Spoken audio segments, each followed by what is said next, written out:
কেন সিন্ডিকেট তৈরি করে এত বেশি টাকা নিয়ে নতুন টাকা সেল করছে, তারা কেন তাদেরকে এই অনুমতি কারা দিল, এটা আমি আসলে বুঝতে পারছি না। 1 টাকার একদম নতুন নোট, তা মনে করেন যে বান্ডেলকে বান্ডেল এইভাবে তাদের পাশে টেবিলের উপরে সাজানো আছে। এখন কথা আছে এই টাকাগুলো তারা পাচ্ছে কোনে, তারা কি তৈরি করছে টাকা? এবার বাংলাদেশে ব্যাংকের কি প্রয়োজন আছে আমি বুঝি না। যেহেতু মানুষের ছেঁড়া টাকা তাদের কাছে যে দিতে হবে, তাহলে ব্যাংক কি করছে আসলে? দেখেন, আজকে একটা বিষয় নিয়ে কথা বলতে যাচ্ছি যে বাংলাদেশের মানুষ আসলে কতটা নিকৃষ্ট হয়ে গেছে। তাহলে যদি মানুষ এমনই হয়, তাহলে বাংলাদেশের উন্নতি কিভাবে বা সাধিত হবে ভাই? জাতির উন্নতি কখনোই সাধিত হবে না যে জাতি নিজেই নিকৃষ্ট। তো আসেন, আজকে একটা বিষয় নিয়ে কথা বলতে যাচ্ছি। মতিঝিল আর হচ্ছে গুলিস্তান, এখানে কিছু দোকানপাট বসানো হয়েছে। সেখানে নতুন টাকা 400 টাকা বেশি দিয়ে মনে করেন যে বান্ডেল নেওয়া হচ্ছে, বা তাদের মানুষের কাছে এটা বিক্রি করা হচ্ছে। আমাদের টাকা বিক্রি করে টাকা থেকে টাকা নেওয়া হচ্ছে। তো এটা তো আসলে সুদের খাতে চলে যায়, তাই না?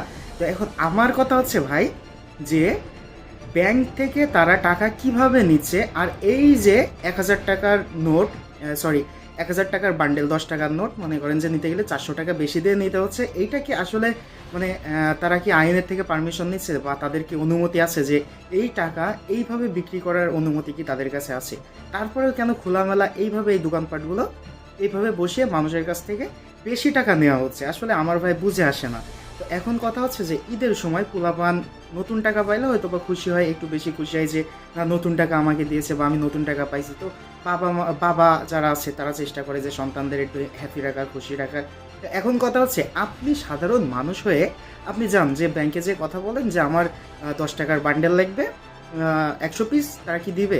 কখনোই আপনি নিতে পারবেন না। কিন্তু কথা হচ্ছে যে সেই মানুষগুলো কি টাকা তৈরি করছে, যারা এই এত এত টাকা নিয়ে সামনে বসে আছে, নতুন টাকা মানুষের কাছে 400 টাকা বেশি করে বিক্রি করছে, টাকার দাম তারা এইভাবে বাড়াচ্ছে, টাকা দিয়ে টাকা বিক্রি করছে, বিষয়টা এরকম হচ্ছে, তাই না?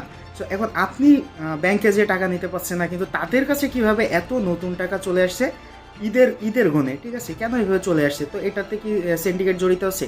এমন কি হতে পারে যে দেখা যাচ্ছে সেই মানুষগুলো ব্যাংকের সাথে যোগাযোগ করছে, ব্যাংকের সাথে কন্ট্যাক্ট করছে, ব্যাংক এখান থেকে তাদের কাছ থেকে মুনাফা খাচ্ছে, এবং এই সব টাকা যেটা জনগণের পাওয়ার কথা, মানুষের পাওয়ার কথা, সেই টাকাগুলো তারা ওই যে সিন্ডিকেটের মাধ্যমে তাদের কাছে দিচ্ছে, তারা ফুটপথে নিয়ে যেয়ে বিক্রি করছে। তারা বলছে যে আমরা পুরাতন টাকাও নিচ্ছি, ছেঁড়া টাকাও নিচ্ছি। আমার কথা আছে ভাই, ছেঁড়া টাকা মানুষ টাকা ছিটতে পারে, তো সেই টাকা চেঞ্জ করার জন্য বা সেই টাকা নেওয়ার জন্য ব্যাংক আছে, কেন মানুষ তাদের কাছে যাবে? তাহলে এবার বাংলাদেশে ব্যাংকের কি প্রয়োজন আছে আমি বুঝি না। যেহেতু মানুষের ছেঁড়া টাকা তাদের কাছে যে দিতে হবে, তাহলে ব্যাংক কি করছে আসলে? ব্যাংকে তো যে আপনি আপনার 500 টাকার নোট ছিঁড়ে গেল, আপনি ব্যাংকে গেলে সেটা আপনাকে চেঞ্জ করে দিচ্ছে সঠিক ওয়েতে।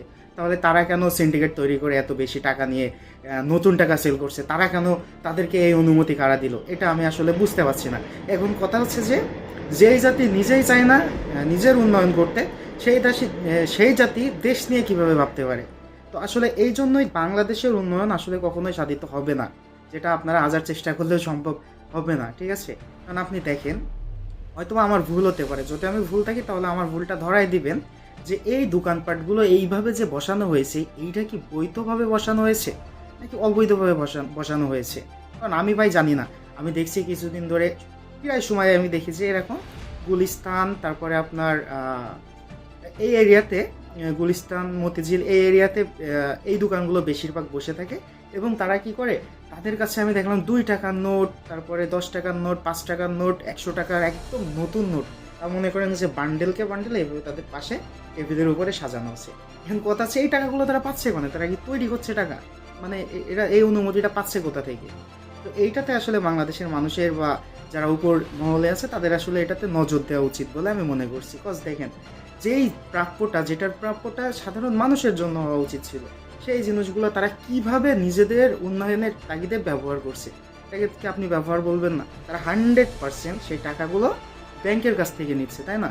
ব্যাংক ছাড়া তারা কোথায় টাকা পাবে? নতুন টাকা ঈদের সময় ব্যাংকেই আসে। সো আমি জানি এটা সম্পর্কে, কজ আমার বাবা একজন সরকারি চাকরিজীবী ছিল, তিনিও একটা ব্যাংকে চাকরি করতো।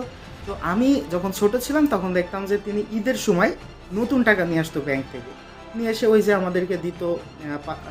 নতুন টাকা পাইলে আমরা খুশি হইতাম, পোলাপান ছিল যারা, সবাই নতুন টাকা দিত, সবাই খুশি হইতো। সো এটা তো ব্যাংকেই টাকাটা আসার কথা, তাই না? কিন্তু সেই টাকাটা কেন থার্ড পার্সনের কাছে চলে যাচ্ছে, কিভাবে যাচ্ছে, এটা জবাব দিতে আসলে কে করবে?